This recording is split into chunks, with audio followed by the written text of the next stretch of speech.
Welcome, and thank you for listening to Xenozoic Xenophiles, a fan podcast devoted to the comic series Xenozoic Tales, a post-apocalyptic adventure series filled with Cadillacs and Dinosaurs, from creator, writer, and artist Mark Schultz. I'm Darren.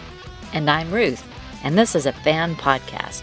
We're not affiliated with Mark Schultz, and the opinions expressed are just ours. We do this podcast simply because we enjoy reading and talking about Xenozoic Tales and other worlds created by Mark Schultz.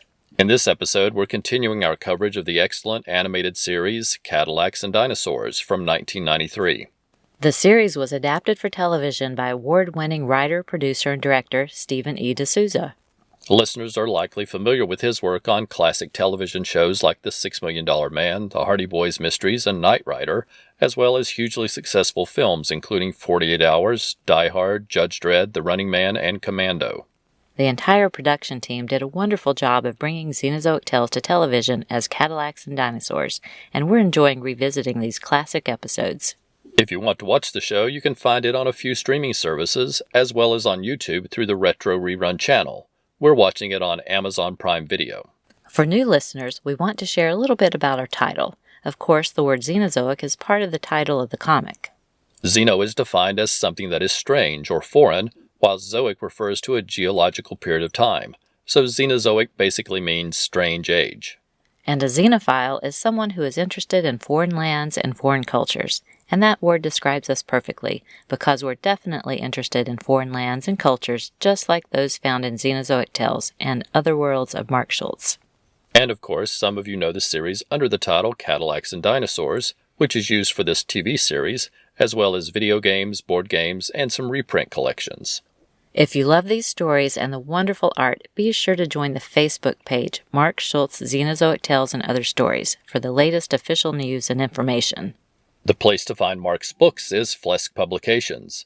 John Flesk puts out beautiful books for a variety of creators, including the collection Xenozoic, that contains all of the Xenozoic Tales stories written and illustrated by Mark Schultz, as well as the exciting book Storms at Sea and the Carbon Art Book series.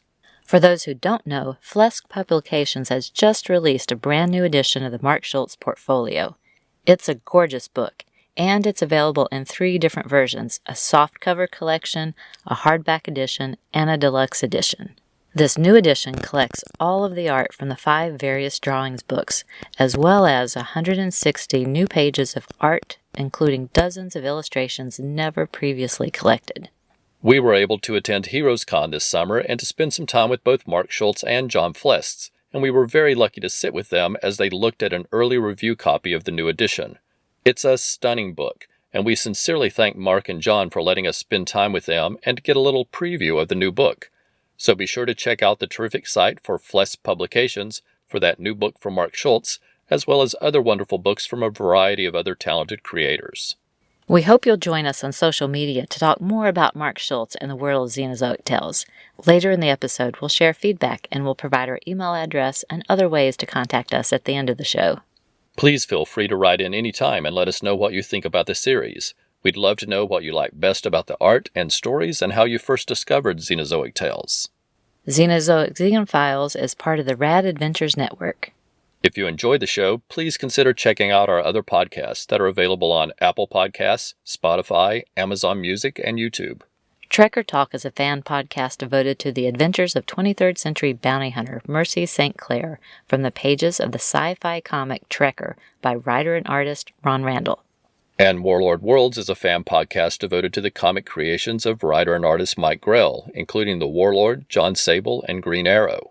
Mark Schultz, Ron Randall, and Mike Grell are our favorite comic creators. Their stories are filled with adventure and interesting characters, and their art is excellent. We'll include links to those other podcasts in our show notes, but for now, let's talk about Cadillacs and Dinosaurs, right after this message from another podcast you might enjoy.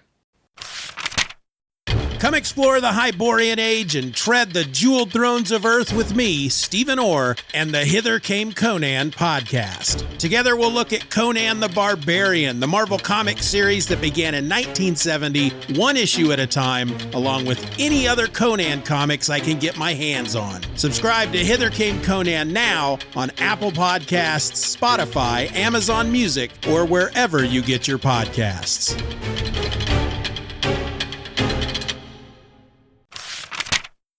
Episode 3, Death Ray, written by Ted Peterson, Francis Moss, and Denise Fordham, originally broadcast on October 2nd, 1993.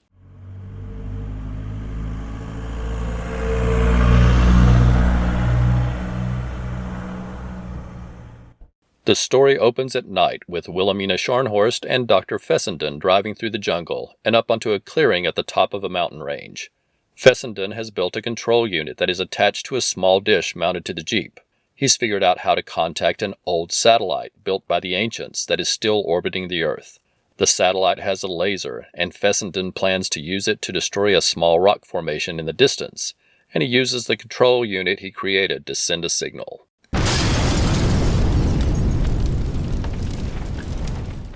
The aim of the satellite is off, and the laser blast hits so close to the Jeep that debris rains down all around Fessenden and Scharnhorst.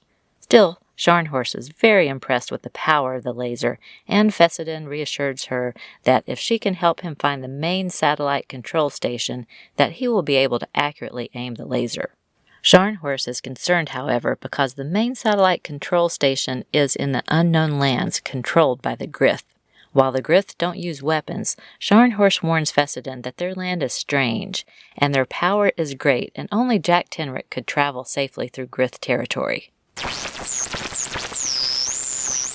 Jack Tenrick and Mustafa Cairo are installing a turbo engine in one of the vehicles at the garage when they are interrupted by a call from Governor Scharnhorst.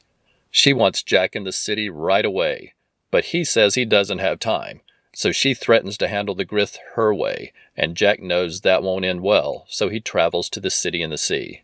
There, Scharnhorst explains the plans about traveling through Grith territory to the satellite control station. But in this version of the story, she tells Jack the satellite will be used for solar power, to create unlimited energy to rebuild the city in the sea, and to create better crops for the residents. However, Jack knows not to trust Scharnhorst and refuses to help until she threatens to send the army into the unknown lands. Next, we see Jack and Hannah in his Cadillac, leading a truck driven by Fessenden into the jungle. But unknown to all of them, the Terhune brothers are on a rocky ridge watching them through binoculars. Jack is explaining to Hannah that he can't trust Scharnhorst, and he needs Hannah along because he values her opinion and her scientific knowledge. Suddenly, Cyclops, the one-eyed civet, which is a Tyrannosaurus, attacks them, and Jack leads the car and the truck through the river to the safety of a cave behind a waterfall.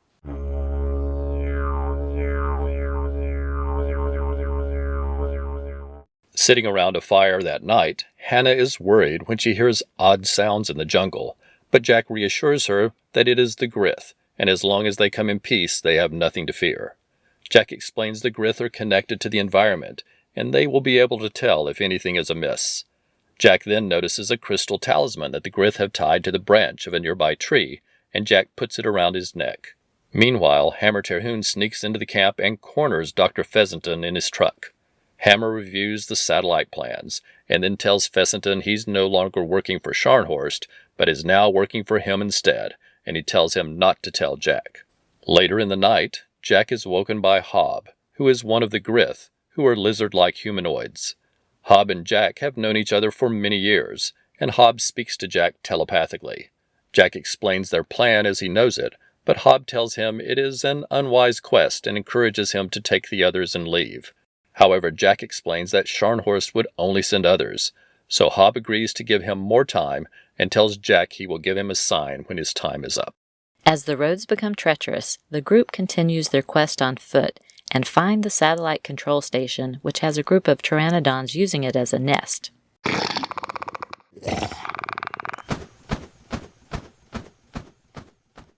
After driving away the pteranodons, Fessenden excitedly begins working on the controls, but Hannah notices a map along with an aiming mechanism, targeting sequences, and a manual that references defensive operations, and she realizes it isn't a solar power satellite, but instead a laser weapon. Hearing this, Jack immediately wants to destroy it, but as a scientist, Hannah tries to convince him to let them study it. Just then, the Terhune gang enter the building with weapons in hand and take control. The Terhuns allow Fessenden to continue his work on the laser weapon while they tie up Jack and Hannah in a clearing outside the station to use them as the targets for the laser. The Grith talisman that Jack has been wearing around his neck seems to magically drop free, and Jack begins using the crystal's sharp edges to cut the ropes, and he and Hannah escape just as the laser beam hits the ground. Seeing that Jack and Hannah escape their fate, Hammer tells Fessenden that his next target is the city in the sea.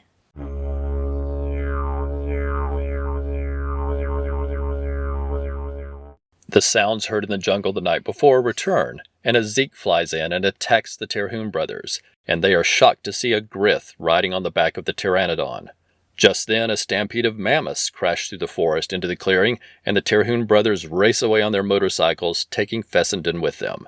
Meanwhile, Jack and Hannah drop into the satellite control station, and the two retarget the laser to fire at the station itself instead of at the city in the sea. Moments later, the station is destroyed, and as Jack and Hannah leave the Grith's territory, Jack removes the talisman and hangs it on a branch, saying he's returning it because it was only a loan. The highlight of this episode is definitely the Grith, who are wonderful characters in the comics, and it's nice to see them featured prominently here. We see many facets of the Grith in this episode, from the trusting friendship of Hob, to the ability to appear and vanish quickly, to riding pteranodons, to stampeding mammoths to drive away intruders. These are all great ways to show the power of the Grith in a fun and entertaining story. And I also like seeing how much Jack values Hannah's opinion. I'm glad he wanted her along on this trip to be his confidant and for her scientific knowledge. I think this episode is also a good one for further establishing our villains as well. We see Dr. Fessenden, who is another character from the comics, but he doesn't meet the same fate here as he does in those comics. He's a bit like a stereotypical mad scientist who is obsessed with learning about and using technical gadgets, but he never gives thought to the ethics of what he is doing. This episode also shows some different sides of the Terhune brothers. Sometimes they work for Scharnhorst, and sometimes they don't.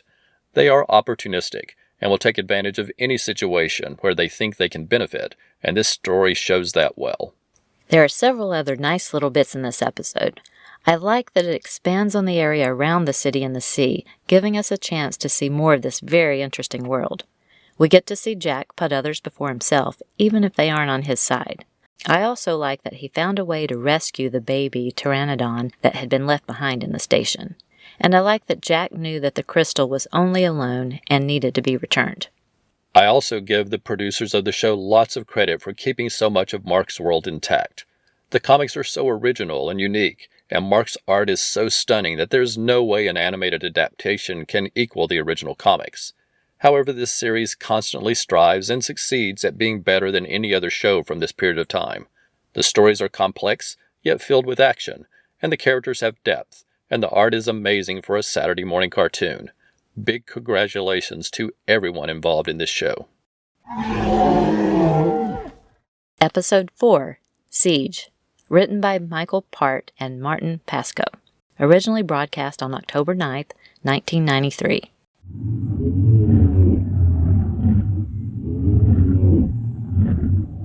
The story opens with the Terhune brothers watching a herd of sandbucks grazing in the jungle.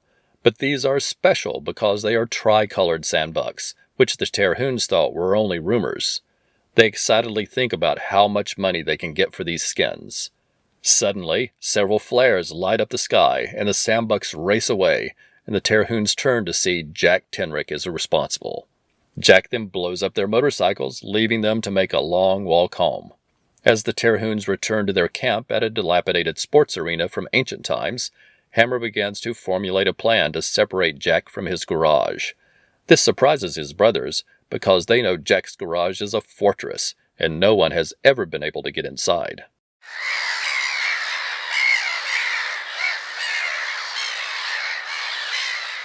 Meanwhile, Hannah is riding on Kurgo's ferry, crossing the sea to Jack's garage. Hannah needs to use Jack's carrier Zeke to get a message back home, since they haven't completed the telegraph lines between the city and the sea in Wassoon. Kurgo and Hannah notice smoke in the distance and see a poacher's boat making a quick exit, but they see a woman floating on debris and go to investigate. They rescue the woman whose name is Mikla, and she explains she was trying to escape the poachers and make it to a settlement on the coast, but the poachers caught up to her and destroyed her boat just before Kurgo and Hannah arrived. Mikla has a warning she needs to deliver to Jack Tenrick, saying that he is in great danger. However, none of them notice that several of the poachers have remained behind and have boarded the ferry and are hiding among the crates that are being delivered. When the ferry arrives at the garage, Kurgo and Hannah introduce Mikla to Jack and Mustafa, but Jack has seen her before and knows she's with the poachers. Just then, Mikla throws a bola that zooms past Jack and takes down one of the poachers who have moved from the crates into position to attack. The fight continues, and thanks to Mikla and Jack's pet cutter Hermes, they are able to turn back the attack, and the poachers jump into the ocean to escape. However, Hannah is suspicious and tells Jack she thinks it's all a little too convenient, and Jack replies saying, "You know me, I don't trust anyone." As they walk away, in the background we see that Hermes is pulling on a metal wrench, which is his toy that has gotten wedged behind a valve. Later, Mikla is telling Jack that she overheard the poachers planning to attack the garage from higher ground and discussing ways to bridge the moat. Just then, Mustafa calls Jack to the watchtower, where they can see a large group heading for the garage with Hammer Terhune in the lead. Jack is most concerned about the poachers getting their hands on the garage's power source because it would allow them to control the city and the sea and all the surrounding settlements. Jack and Mustafa go to the control room and close all of the armored doors and check the lava pressure and water pressure. They then prepare to use the lava launchers to warn the poachers away, but they malfunction and Jack realizes the lava feed has been cut off. Mikla then remembers that Hermes' giant toy wrench was lodged behind a valve following the fight on the dock, and she wonders if that could have caused the problems, and that turns out to be the case. The only option now is for Jack to turn on the lava feed at the source.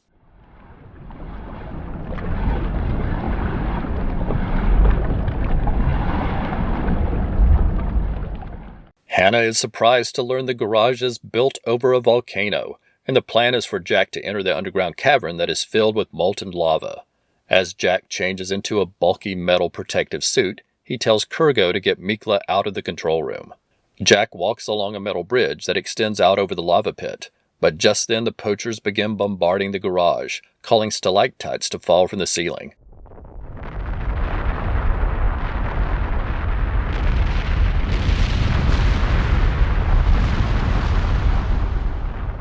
One takes out part of the metal bridge, splashing lava onto the metal protective suit. Outside, the poachers are lowering wooden bridges across the moat and begin climbing ladders up the sides of the garage walls. Meanwhile, Jack makes slow progress to the valve, but is finally able to reopen the lava flow. At the walls, Kurgo and Mikla begin firing the lava launchers, but Hammer Terhune and a few of the other poachers have already made it across and entered the garage. When Jack and Hannah return from the lava pit, they find the Terhune brothers have captured Kurgo, Mikla, and Mustafa. After a quick whistle from Jack, Hermes enters the garage and corners two of the Terhune brothers, but Hammer manages to cage Hermes and take all of them hostage. The Terhunes take Jack, Hannah, Mustafa, and Kurgo to the lava chamber control room to open the lava pit doors. It turns out that everything was Mikla's idea, but since Jack had Kurgo take Mikla outside of the control room earlier, she did not see the full procedure for opening the lava pit doors. By opening the doors in the incorrect sequence, the control room overheats and safety override protocols kick in, flooding the room with water and washing the poachers out to the sea. Jack then swims to the controls and closes the control room doors, saving the garage from the poachers. It's neat to see an episode set in the garage, and to see some of the defensive mechanisms in place to protect it, including a moat, armored doors, and lava cannons. I also personally think the episode plays fair with the audience. It doesn't try to trick us by introducing a character we've never seen before. Instead, Jack knows himself from the beginning that Mikla is one of the poachers. So we have all of the same information as Jack, Hannah, Kurgo, and Mustafa, and we're left to wonder whether or not to trust Mikla, just like our heroes. Again, there are lots of interesting ideas and sequences in this episode. I like seeing Jack protecting the animals at the beginning of the episode. It further establishes him as our hero. I like the giant seashell packs the poachers use as oxygen tanks. I also like seeing the carrier Zeeks being used for delivering the mail, which is something Mark Schultz established in the original comics. And I like seeing the Terhune brothers camp and how they've repurposed an old sports stadium. Lots of fun stuff in the episode. However, there is one part of this episode that always bothered me a little. The poacher's plan wouldn't have come close to working at all if the valve for the lava launchers hadn't been damaged by Hermes' giant toy wrench. So I always wanted a better explanation of what the poacher's plan was if that timely problem hadn't occurred. Plus, in the end, I feel that Jack just got lucky thanks to the poacher's mistake with the lava control room procedures. So I hope that Jack spent some time after this episode improving the security measures around the garage. Still, it's a very fun episode of the series with lots of action, and I like getting to see Jack, Hannah, Kurgo, and Mustafa all working together.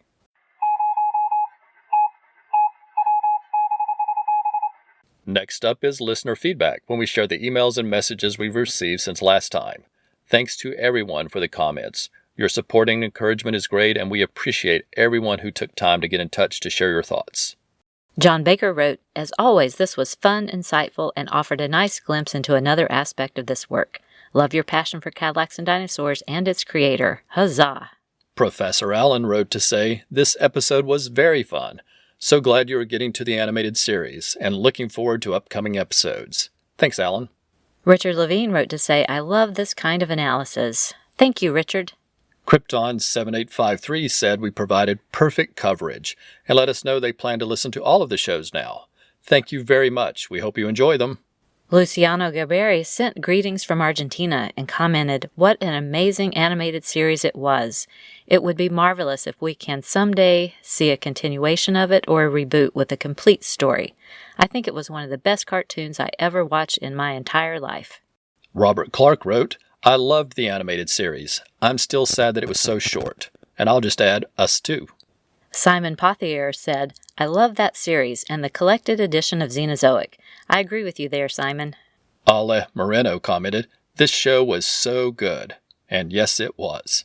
Kristen Hogan said, "Cadillacs and Dinosaurs was a really cool series, and it introduced me to the comic, which was, of course, 1,000 times better." We agree. The animated series is great, and the comics are spectacular. Walt Williams said, "I thank the series for introducing me to Xenozoic Tales, but it is a pale shadow of the comic. That said, the animation is very colorful and impressive, even if the character animations are a bit stiff." Walt wrote a blog post about the history of the show and shared more thoughts on the series. We encourage you to check it out at prehistoricpulp.com. Pippi the Cat 1 let us know they loved watching Cadillacs and Dinosaurs. I hope your cat did too. Tim Price, the Podcrasher, shared that our episode prompted him to watch the show for the first time ever, and he sent us a few of his top points after seeing it. First, he said, "The artwork is beautiful. The world has a great feel to it, and Jack and Hannah are stunning. Second, the characters are fun for the post-civilization genre. I'm enjoying the man-machine nature dynamic.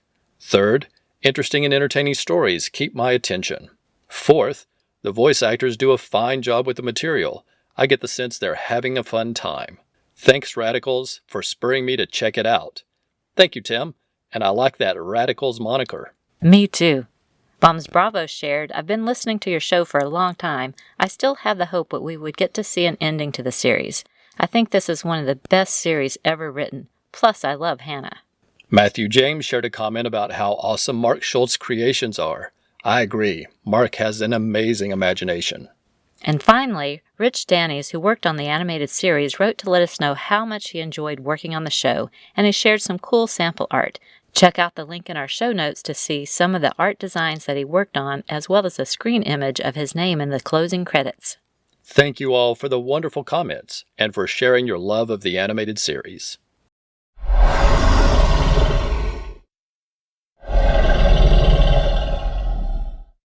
Next, we want to extend our thanks to everyone who supported the show on social media since last episode. These are people who commented or shared posts from us, and we sincerely appreciate all the support. Before we start, let me say if we miss a name, just let us know and we'll correct it next time. And please forgive us if we mispronounce your name. Just write to let us know, and we'll be sure to correct that next episode as well. Ale Moreno, Austin Appleby, Bombs Bravo, Brian Mulvey, Clinton Robeson, Cullen Stapleton, Dr. G, Man of Nerdology, Ed and Terry Moore, Eric Mannix, Gene Hendricks, Jerry Green, James Lee, Jay Schimmel, Jeff Messer, John Baker, Kristen Hogan, Krypton 7853, Leslie Trigg, Luciano Gariberi, Matthew James, Pat Sampson, Paul Hicks, Pippi the Cat 1, Professor Allen, Randy Andrews, Rich Dannies, Richard Levine, Robert Clark, Simon Pothier, Tim Price, Walt Williams, and Warren Montgomery. Thank you again, everyone, and we'll be right back after this promo for another podcast that you might enjoy. Batman wouldn't help them, so now the team's on their own. Black Lightning, Geoforce, Halo, Katana, Looker, Metamorpho. People of power with a new purpose. They are the Outsiders. The Outcasters continues its coverage of The Outsiders, and Mike W. Barr's team for the 80s has big changes on the way. With a new home, a new title, and coming soon, the Baxter series. You can find the show on Right On Network with your favorite podcatcher, or listen at thehunterspodcast.com, and follow us on Twitter at BatOutcasters. Because to live outside the law, or on Twitter, you must be honest.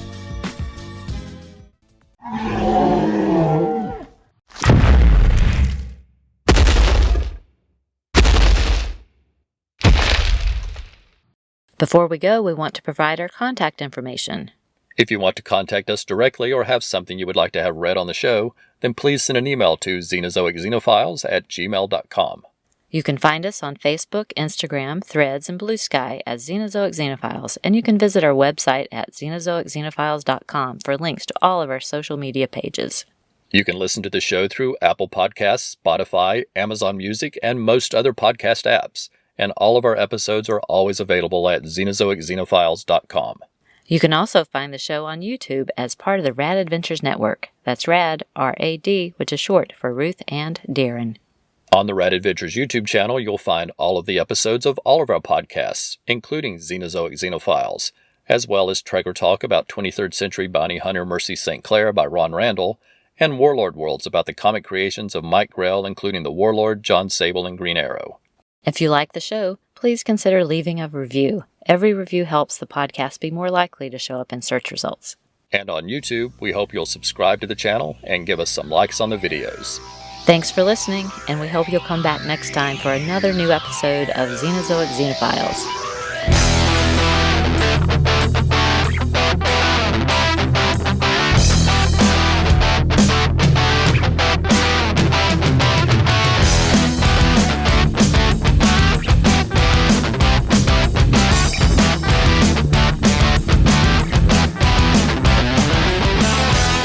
Xenozoic Xenophiles is a proud member of the Comics Podcast Network. For more information, please visit comicspodcasts.com. We are not affiliated with Mark Schultz or the various companies that have published the series. The views expressed on the show are solely ours. Music is taken from the album Movie Tunes, Background Music, Songs and Loops, Volume 2. We make no money from this podcast, and no copyright infringement is intended.